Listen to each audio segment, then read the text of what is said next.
जाइए part 2 of chapter Y democracy and what is democracy. Last chapter में हमने democracy के 4 फीचर्स पढ़े थे। इस चैप्टर में पढ़ेंगे हम आगे दैट वाई डेमोक्रेसी। अब example of Zimbabwe shows that popular approval of the ruler is necessary in a democracy but it is not sufficient.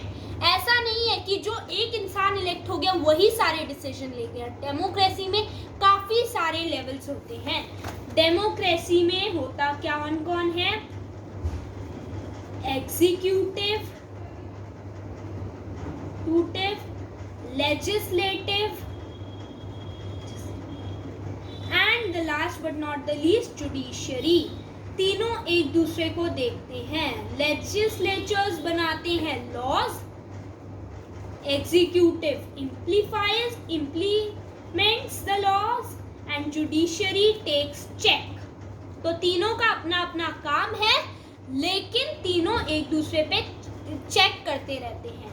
यानी कि अगर लेजिस्लेचर ने कोई लॉ बनाया जो गलत है तो एग्जीक्यूटिव उसे नहीं आने देगा। एग्जीक्यूटिव ने कोई गलती की तो जुडिशरी उसे सजा देगा। इस तरह से तीनों एक दूसरे पे चेक रखते हैं और अपना अपना काम करते हैं। इससे कोई गड़बड़ भी नहीं होती। Coming to it, popular government can be undemocratic. ऐसा भी हो सकता है कि जो गवर्नमेंट पॉपुलर है वो भी अनडेमोक्रेटिक यानी कि गलत हो सकती है। Popular leaders can be autocratic यानी कि पॉपुलर लीडर्स भी गलत हो सकते हैं।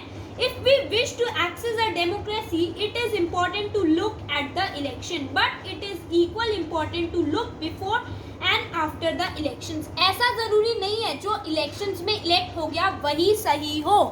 This is not right। ये जरूरी नहीं है, ठीक है। So this there should be sufficient room for normal politician activity including political opposition। opposition भी डेमोक्रेसी में बहुत ज़्यादा important रोल प्ले करती है। अगर opposition नहीं होगी तो इलेक्टेड पार्टी कोई गलत काम करेगा तो कोई उसे नहीं रोकेगा। opposition नहीं होगी तो उन्हें हारने का डर नहीं रहेगा। so opposition plays an important role in the democracy। This requires that the state should respect some basic rights of the citizen। They should be free to think, to have opinions, to express these in public, to form association, to protest and take other politician actions। तो protest करना भी ज़रूरी है और protest legal होना भी ज़रूरी है। Everyone should be equal in the eyes of law। हर कोई इक्वल होना चाहिए यानी इक्वालिटी होनी चाहिए। These rights must be protected by an independent judiciary। तो इसमें कहा गया है कि सारे राइट्स को जुडिशरी को टेक केयर करनी पड़ेगी। आगे चलते हैं। Similarly, there are some conditions that apply to the way a government is run after the elections। A democratic government cannot do whatever it likes। तो एक डेमोक्रेटिक गवर्नमेंट वो नहीं कर सकती जो उसे चाहिए। Democratic government because it has one election, क्योंकि वो इलेक्शन जीती है इसका मतलब ये बिल्कुल भी नहीं है कि वो जो चाहे वो कर सकती है, ठीक है। अब आगे चलते हैं।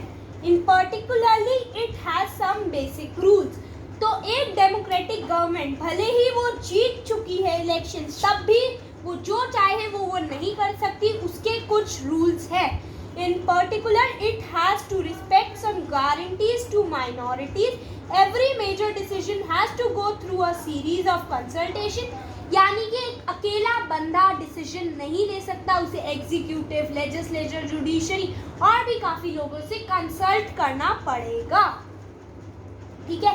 Every office bearer has certain rights and responsibilities assigned by the constitution. तो जुडिशरी में डेमोक्रेसी में सबसे इम्पॉर्टेंट होता है कॉन्स्टिट्यूशन। कॉन्स्टिट्यूशन के हिसाब से ही पूरी डेमोक्रेसी चलती है। And the law, each of these is accountable not only to the people but also to other independent officials।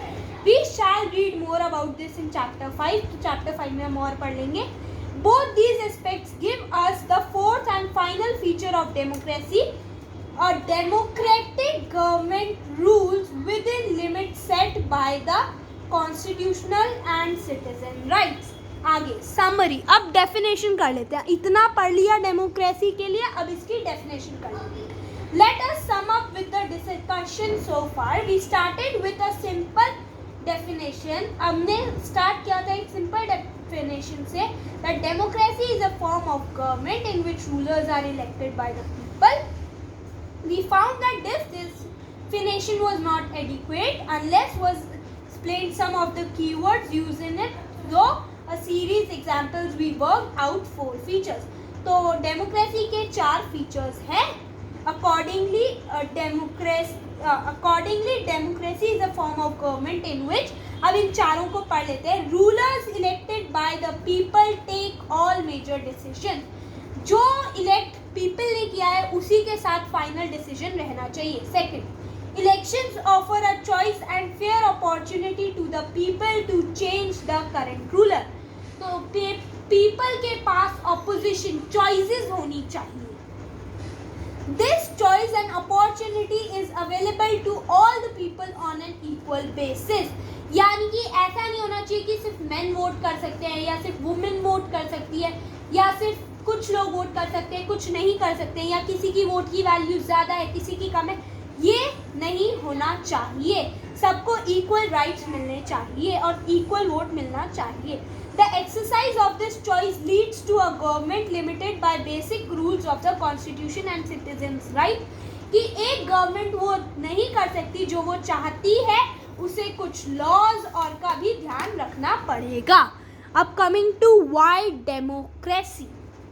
अब यहाँ पे एक आर्ग्यूमेंट हो रही है और इस आर्ग्यूमेंट में बहुत लोग कह रहे हैं कि ऐसा क्यों. डेमोक्रेसी में, कमिंग टू डेमोक्रेसी, डेमोक्रेसी में सब अच्छा नहीं है. डेमोक्रेसी के कुछ बुरे पॉइंट्स भी हैं, जैसे कि इट लीड्स टाइम, यानी कि इतने लोगों से कंसल्ट होगा तो टाइम लगेगा. ठीक है, ये एक नॉर्मल सी कॉन्वर्जेशन है, दैट इज ओके. आप पढ़ लीजिए, अच्छा है. ठीक है, सो ये तो मैं नहीं करा रही हूँ. इसके अंदर बस इतना ही है कि डेमोक्रेसी के भी कुछ बुरे एस्पेक्ट्स हैं. Democracy best form of government तो नहीं है, बट हाँ बेटर फॉर्म ऑफ गवर्नमेंट है than that of monarchy and dictatorship. Argument against democracy. अब डेमोक्रेसी के कुछ बुरे पॉइंट्स भी पढ़ लेते हैं. This conversation has most of the arguments that we usually hear against democracy. Democracy के अगेंस्ट के पॉइंट है. Let us go over some of these arguments. तो इनमें से कुछ क्या है. Leaders keep changing in a democracy, this leads to instability. तो डेमोक्रेटिक गवर्नमेंट में चेंज होते रहते हैं लीडर्स, तो इससे इनस्टेबिलिटी रहती है. Democracy is all about political competition and power play. There is no scope for morality. यानी कि सबको जीतना है, सबको जीतना है, ये डेमोक्रेसी में लगा रहता है. So many people have to be consulted in a democracy that leads to delay. यानी कि डेमोक्रेसी गवर्नमेंट में टाइम बहुत लगता है क्योंकि बार बार पूछना पड़ता है. Elected leaders do not know the best interest of the people. It leads to bad decisions. तो कभी कभी गलत डिसीजंस भी हो जाते हैं डेमोक्रेसी में. Democracy leads to corruption for it is based on electoral competition. और डेमोक्रेसी में करप्शन भी काफ़ी ज़्यादा हो जाता है. Ordinary people don't know what is good for them, they should not decide anything. तो इसमें ये बोल रहे हैं कि कोई भी इंसान इलेक्ट हो सकता है, तो ये गलत है.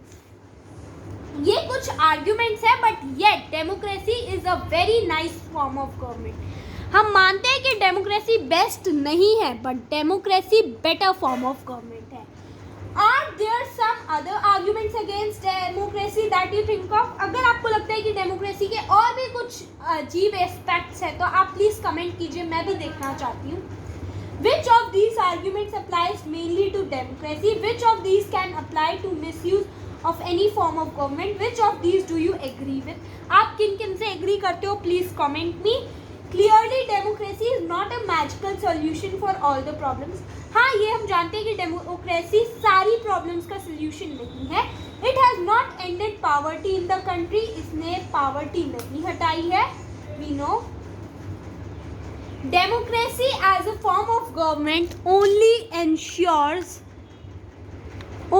ensures people to take their own decisions. Democracy का बस इतना है कि पीपल अपने हिसाब से डिसीजन ले सकते हैं. This does not grant that their decisions will be good. ये ज़रूरी नहीं है कि वो डिसीजन सही होगा. People can make mistakes. Involving the people in these decisions does lead to delays in decision making. It is also true that democracy leads to frequent changes in leadership. Sometimes this can set back big decisions and affect the government efficiently. हाँ, हो सकता है कभी कभी गलत decisions हो जाए जो government को affect कर जाए. ये सब है. These arguments show that democracy of the kind we say. तो democracy ideal form of government नहीं है. ऐसा नहीं है कि बेस्ट गवर्नमेंट है, ऐसा नहीं है. But that is not a question we face in real life. The real question we face is democracy better than other forms of government that are there for us to from. हाँ, तो ये ज़रूर बात है कि democracy monarchy dictatorship से better है. ऐसा मुझे लगता है. आपको क्या लगता है? Please comment down. ठीक है, तो आगे चलते हैं. चाइना's famine of 1958 to 1961 was the worst recorded famine in the world history. Famine is भूखमरी. ठीक है. Nearly 3 crore people died in this famine. During those days, India's economic condition was not much better than China. Yet India did not have a famine of kind China had. Economics thing that was a result of different government politicals in two countries. The existence of the democracy in India made the Indian government respond to food scarcity in such a way that Chinese government did not. तो इसमें बता रहे हैं कि China में एक बहुत बड़ा फेमीन आया था जिसमें 3 करोड़ लोग मर गए थे. तो इंडिया, जबकि इंडिया की इकोनॉमी इतनी कुछ खास अच्छी नहीं थी, बस थोड़ा सा चैप्टर है. इंडिया की इकोनॉमी कुछ खास अच्छी नहीं थी, तो भी इंडिया क्यों कर पाया? क्योंकि इंडिया हैड डेमोक्रेसी. क्योंकि इंडिया के पास डेमोक्रेसी थी. ठीक है. They point out that no large famine has never taken place in an independent democratic country. Democratic country में कभी भी इतना बड़ा फेमीन नहीं आया. If China too had multi-party election and opposition party and a press free to criticize the government, then so many people may not have died in the famine. तो democracy में opposition और press अगर government को criticise करता, उन पे pressure करता China के अंदर, तो शायद उसमें भी इतने लोग नहीं मरे होते. This example brings out one of the reasons why democracy is considered the best form of government. इसीलिए हम डेमोक्रेसी को बेस्ट फॉर्म ऑफ गवर्नमेंट कहते हैं. Democracy is better than any other form of government in responding to the need of people. A non-democratic government may and can respond to the people's need, but it all depends on the wishes of the people who rule. If the ruler don't want to, they don't have to act. ठीक है, according to the wishes of the people. तो monarchy में क्या होता है? क्या जैसा king चाहेगा वैसा ही होगा, जबकि डेमोक्रेसी के अंदर जैसा लोग चाहेंगे वैसा होगा. A democracy requires that ruler have to attend to the needs of the people. A democratic government is a better government because it is more accountable form of government. ये भी माफ कर दो. There is other reason why democracy should lead to better decisions that not non-democratic government. Democracy is based on consultation and decisions. क्योंकि democracy में हम लोग इतने लोगों से कंसल्ट कर लेते हैं तो मोस्टली सही डिसीजन ही आता है. जब इतने सारे लोगों का पॉइंट ऑफ व्यू सामने आता है तो हमें उसके बुरे इफेक्ट्स और अच्छे इफेक्ट्स दोनों के बारे में पता चल जाता है. सो आज के लिए इतना ही. I hope you like that. Next video में आगे पढ़ेंगे.